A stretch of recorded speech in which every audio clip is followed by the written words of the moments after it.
Durant les 15 prochaines minutes, tout de suite, le sommaire. Infocité, le journal de l'info de proximité sur la 95.2. Présentation, Fatou Diaby. La sensibilisation des jeunes du Mali sur la problématique de la sécurité et de la justice est au cœur d'un forum qui a ouvert ses portes hier à Bamako. Durant 2 jours, des explications de long en large seront données sur le rôle et devoir des jeunes dans la lutte contre l'insécurité. Action contre la faim et Orange Fondation vole au secours des sinistrés des récentes inondations. Cela à travers un don de vivres et de non-vivres à suivre dans ce 12 heures. Son existence remonte des temps immémoriaux et dans notre société, sa présence est liée à la femme. Il s'agit des masques qui recouvrent plein de sens. Kounandi Bamani nous le fait découvrir dans un instant. Voilà pour le sommaire de ce vendredi 29 novembre. Mesdames et messieurs, bonjour et merci de votre constante fidélité à la chaîne. Tout d'abord, cette nouvelle, le rapport sur l'état de la population mondiale 2024 a été lancé hier par le Fonds des Nations Unies pour la population UNFPA. Ce rapport est intitulé « Destin entremêlé, lueur d'espoir », mettre fin aux inégalités dans la santé et les droits sexuels et reproductifs. Le document fait ressortir des progrès importants enregistrés en matière de bien-être de la population depuis la conférence du Caire en 1994 à travers l'accès à une santé reproductive épanouie. Le dit rapport signale également que les femmes marginalisées sont moins concernées par ces progrès. Je le disais au sommaire, le Forum de la jeunesse sur la sécurité et la justice équitable a ouvert ses portes depuis hier. Il vise à sensibiliser et former les jeunes sur la problématique de la sécurité et de la justice. Le rendez-vous de 2 jours est organisé sous le thème « Engagement jeunesse pour un avenir juste au Mali ». Comment les jeunes peuvent contribuer à la sécurité et à la restauration d'une justice équitable. Assitan Diakité est allé balader son micro pour nous donner la réponse.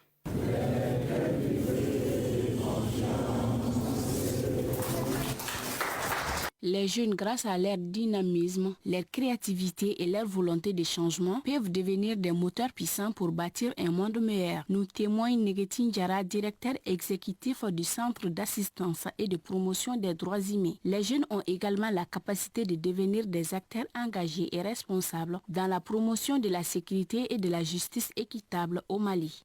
La participation des jeunes dans l'accès aux services de sécurité et dans l'accès aux services de justice, c'est fait par l'engagement, par la mobilisation, mais aussi par l'offre des services d'assistance juridique et judiciaire au profit des communautés. La première des choses, c'est que les jeunes doivent s'approprier des politiques publiques en matière de sécurité, mais aussi en matière de justice. Les jeunes doivent participer aux différentes réformes engagées par l'État dans le but du renouveau. Nous devons également être solidaires envers ceux qui n'ont pas eu la chance d'aller à l'école ou ceux qui ne connaissent pas les procédures judiciaires. Ce forum mobilise les jeunes venus de l'intérieur du Mali et de Bamako, une opportunité de les orienter sur leurs obligations dans la société. L'objectif, c'est vraiment de faire des débats autour de tout ce qui est l'offre des services de sécurité et de justice pour identifier les insuffisances, identifier les défis et faire des propositions en termes de projection, des perspectives dans le sens d'apporter des améliorations dans le secteur de la justice et de la sécurité. En agissant ensemble, les jeunes peuvent être des acteurs clés du changement pour un Mali sûr et équitable. 12 heures passées de 4 minutes, toujours dans le même registre, mobiliser et informer la jeunesse sur les conséquences néfastes de la drogue, tant sur la santé que sur la vie sociale. Tel est l'objectif de la journée de sensibilisation sur la drogue et les stupéfiants. L'initiative est du ministère en charge de la jeunesse, nous dit Kouroutou Moudjara.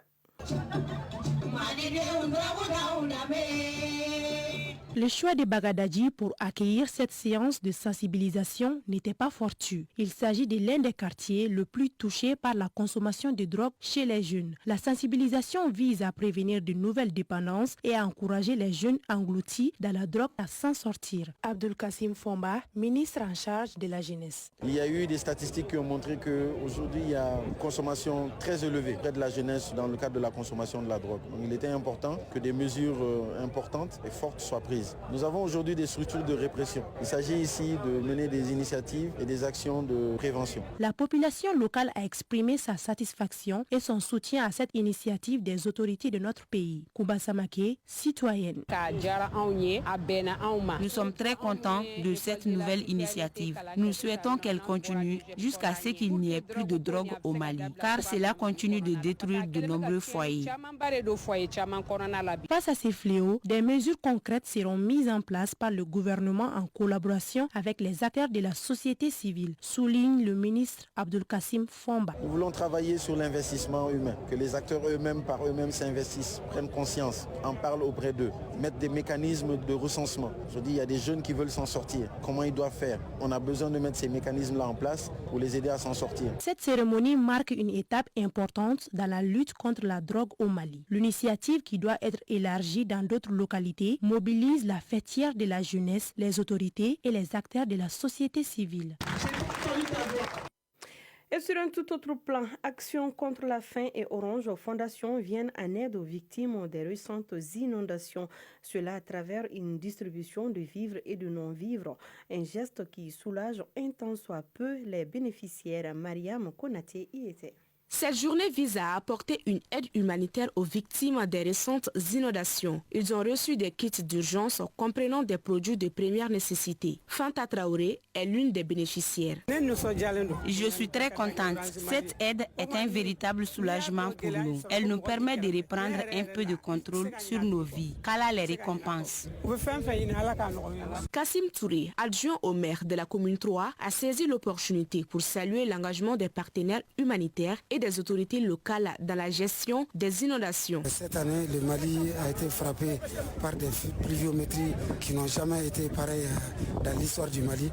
Qu'il en fasse une bonne utilisation, il faut vraiment choisir actuellement les lieux où on peut vraiment mieux habiter.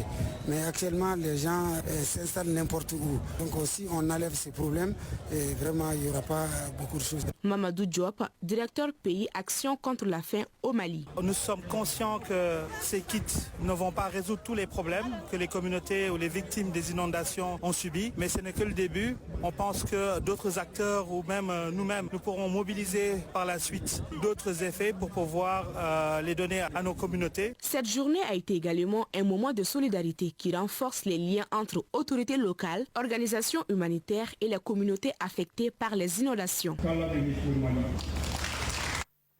Voilà qui est bien dit Mariam Konaté. La solidarité renforce toujours les liens. 12 heures passées de 7 minutes. Place à l'actualité internationale juste après ça. À présent, le tour d'horizon de l'actualité internationale.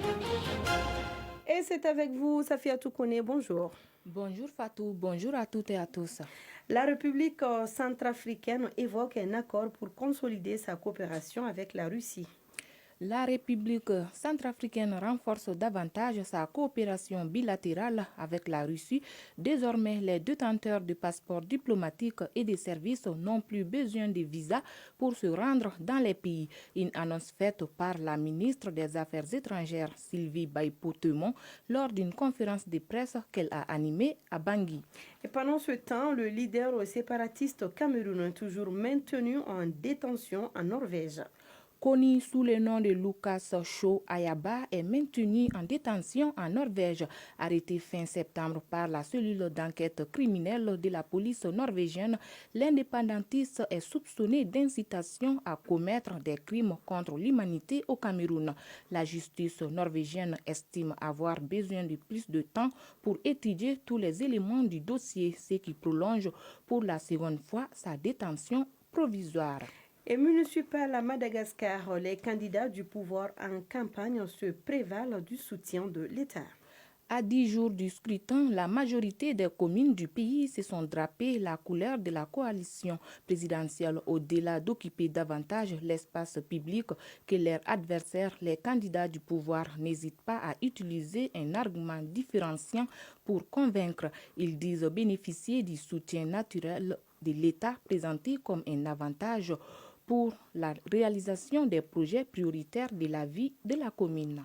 Et au même moment, en Ouganda, des appels à évacuer les survivants des glissements de terrain.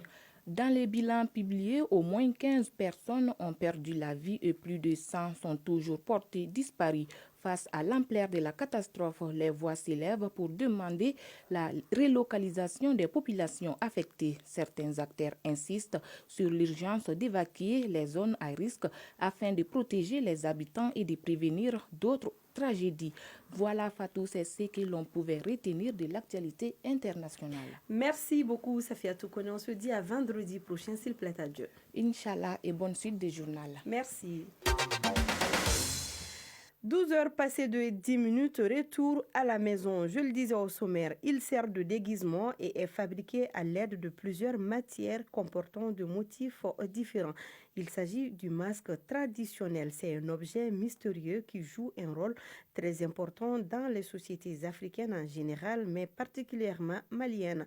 Son origine remonte à des temps immémoriaux et sa présence dans notre société est liée à la femme, nous explique Kounandi Bamani.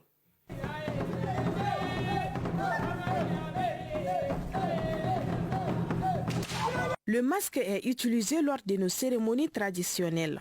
C'est un objet rempli de mystères. Yaya Koulibaly, un initié des masques de génération en génération. En termes de mythologie, il y a l'histoire de la Satimbe. Le masque, a priori, appartient au djinn. Et un jour, les femmes étaient allées ramasser les noix de karité et elles ont été subies par les esprits qui lui ont donné le masque. Donc, elles l'ont porté pour faire peur aux hommes, parce que la femme avait beaucoup de pouvoir à l'époque. Tous les esprits convergent vers l'idéal, vers la femme.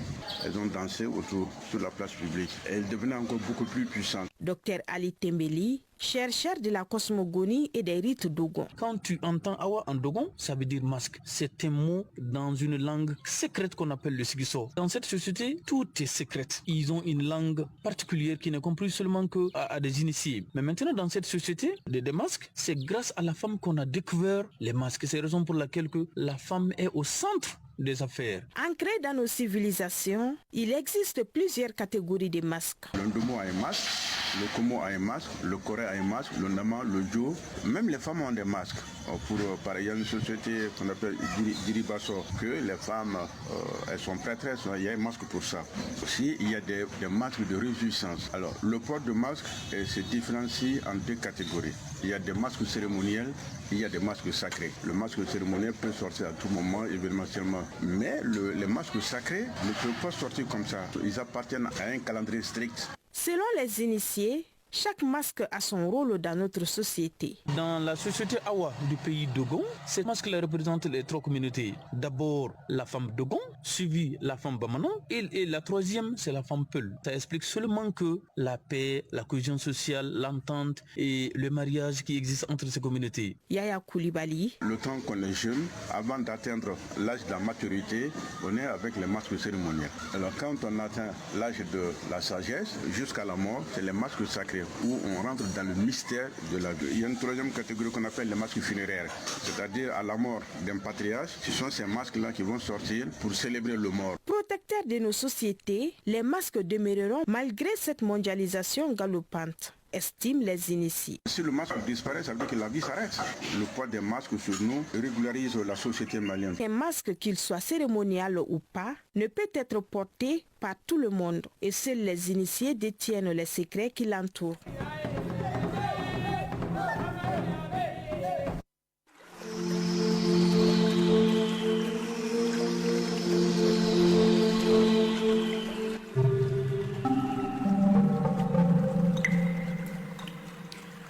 Et pendant que notre horloge affiche 12 heures passées de 14 minutes, le thermomètre lui affiche sur Bamako et environ 31 degrés Celsius. La maximale sera de 34 degrés Celsius.